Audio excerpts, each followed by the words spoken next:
Dr. Ferris, I know a lot of your research, Dr. Ferris, has looked at a father's role in the family, and I'm sure you've seen it as well in your work, Lillian. When you have these 2 or 3 generations living together under one roof, but you're missing that male authority figure, what can we expect to see in terms of an outlook for those kinds of families where that male authority figure is missing? Well, what I've seen, in my area is when the male figure is missing, we do have a lot more challenges on behalf of being able to adjust accordingly to authority figures, and therefore the women in the community really have to step up their role and be both the mother and the father. And sometimes it's harder for the children, the young children who are being raised in households where there's no strong male figure, to be able to get out there in the community and function with reference to actually understanding how to respect that, how to respect those male figures once they come in contact with them. Well, yeah, I agree with all of that. The really exciting thing that I've found in work with families is that although having a strong, stable father in the family is really helpful, 2 moms can raise their kids really well. Grandparents can raise their kids really well. So it's really about the parenting that the child receives, the caregiving, rather than specifically from a father versus a mother. Okay. Well, it's clear that there are some mixed feelings about multi-generational living. Some embrace the idea, while others maybe even despise it. We took our show to the streets to get the word.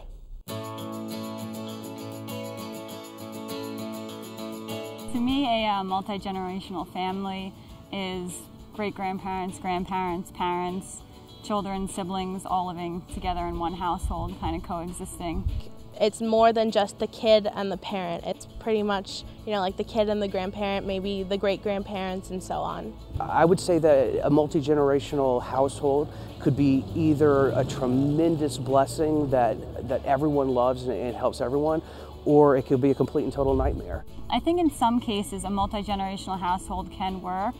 It depends on how open-minded, your family is.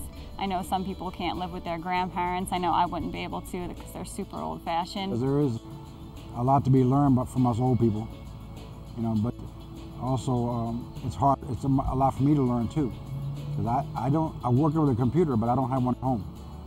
And my grandson is 16, so I'm antiquated.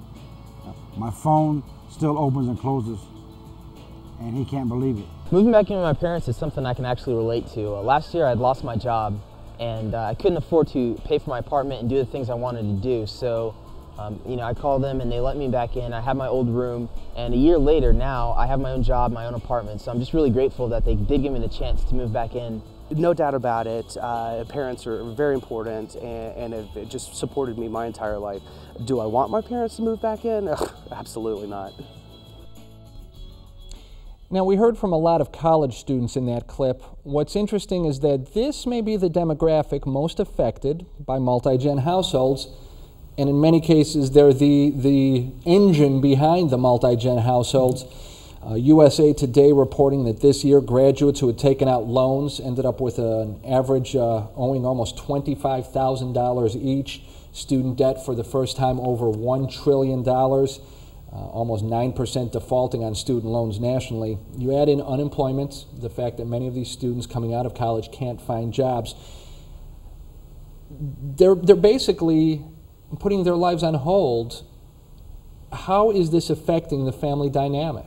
It's putting everything on hold, or it should, on behalf of when you start talking about the family dynamics. It's going to take them a while before they can really start creating their own families with reference to getting married and getting set in their careers, and then therefore starting their families. If you're looking to do it in that sequence, it will put that on hold too. It will delay that, absolutely.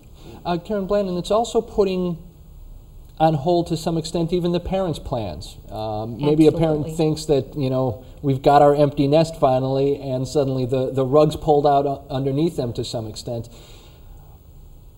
What about those parents? Do they feel that sense of responsibility that maybe they thought they had, dispatched?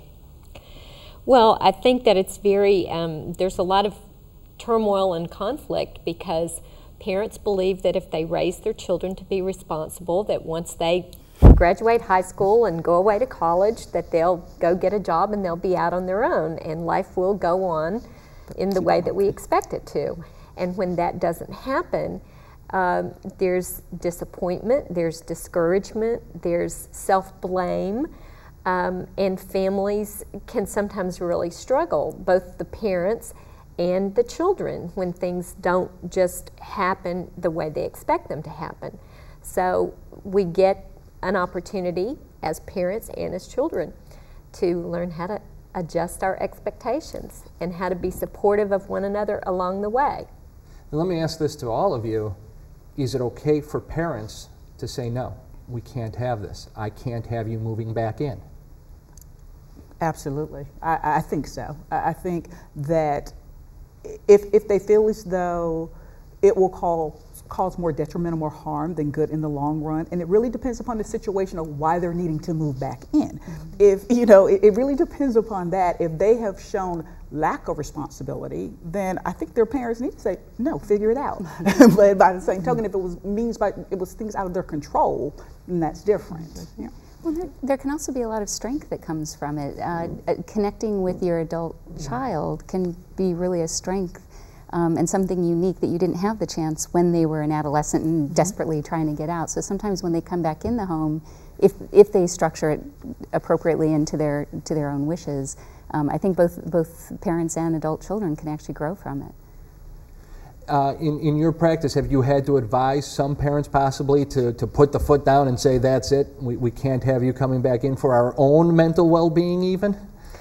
Actually, the answer to that would be yes, I have. But it's not generally because parents can't handle it. It's generally because the young people have repeatedly acted in ways that have jeopardized the family or been harmful to the parents, emotionally or otherwise. And at some point in time, the parents need to set some limits. And so that's usually been the time that I have encouraged the parents to draw that line. You're really nodding in agreement here, Lillian. There is a time where you have to have a boundary, you have to draw that line, and I think that it's a two-way street on behalf of where do you stop catching someone where they learn to land on their own feet. Mm-hmm. I mean, there is a time when parents really have to pull back and say, you got to figure this out, because I may not be here much longer, you know, to catch you. And I know the thought is that, you know, our children are our future.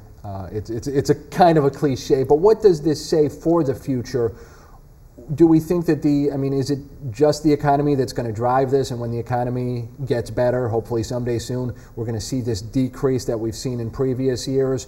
Or do you think that there's going to be a reliance on this kind of living situation in the future?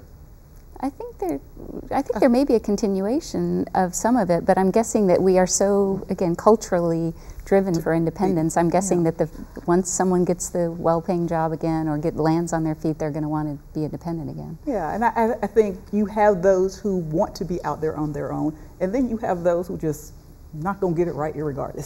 So it will be a combination of both, absolutely, but I think it will be a drop on as many going back. Mm-hmm.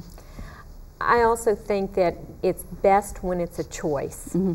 When it's a choice for a person to come back into the family, a young person, because they want to be connected to their family and they see that strength, or when they're willing to bring an older family member into the family. I think those can be really valuable situations. It's when they feel like it's a last resort that it becomes so difficult. Needs versus wants. Right. Yeah, okay. Exactly. Needs versus wants. Well, as we wrap up our show, it is important to consider what families actually can achieve from multi-generational living. There's no doubt that, as we've been saying, in our American society, we value our independence. But maybe there are lessons to be learned from living together under one roof.